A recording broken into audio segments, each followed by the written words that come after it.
Users of Reddit. What is the worst thing your teacher has ever said in front of a class? 1. I had an art teacher that got caught drinking. Apparently someone from the previous period told on her. The vice principal came into our class and told her to come with him. We all heard her yell, "They drove me to drink," from the hallway. 2. The morning after parents' night, boy in the class was talking over the lesson for the 100th time that term and the teacher says, "Johnny, this is exactly what I was saying to your mum last night." The class burst into laughter. The teacher went red at the implication and Johnny didn't talk over the lesson anymore. 3. Worst thing and also best thing, history class. Kid punches the kid in front of him in the back of the head.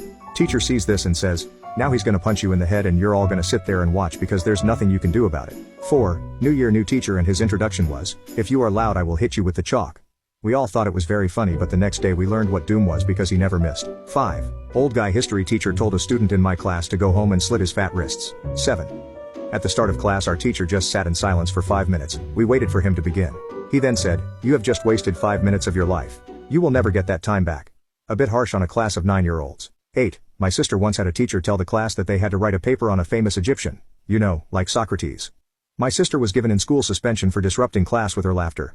She appealed it, and in the appeal meeting with our mom and the principal, the teacher insisted that Socrates was Egyptian. The suspension was cancelled. My sister didn't have to write the paper, and as far as I know that teacher is still working at the same school as a teacher. 9. I was in 5th grade and there were a few students who weren't getting great test scores. So during our lesson one day she calls out some of those students and basically paints a really morbid picture of what their future would supposedly be. She said they'd end up working at McDonald's for minimum wage, barely making enough to pay rent in a shitty apartment with no way to pay for food, electricity or anything else.